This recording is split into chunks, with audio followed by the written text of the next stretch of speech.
Welcome to Let Me Fix This. Enjoy the video.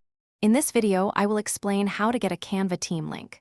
First, log into your Canva account and locate your team settings. You'll need administrative access to manage team members effectively. Look for the People or Team section on your dashboard.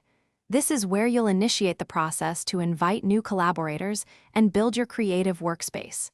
It's a straightforward first step to expanding your design capabilities with others. Once in your team settings, you'll find an option to invite new members. You can send invitations directly via email, or you can generate a shareable link. When inviting, remember to assign appropriate roles, such as administrator or standard member, to each person. This ensures everyone has the correct level of access for their tasks, making collaboration smooth and efficient for your entire group.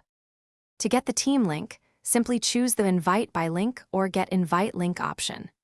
Canva will then generate a unique URL for your team. Copy this link carefully.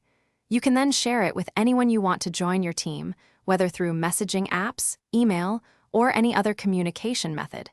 It's a quick and easy way to onboard multiple people at once.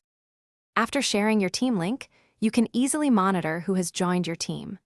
Within your team settings, you have full control to manage all members. You can revoke access for individuals or change their roles as needed. Regularly reviewing these settings helps maintain a secure and organized collaborative environment, ensuring your team functions optimally and efficiently. Thanks for watching. If you found this helpful, don't forget to like and subscribe.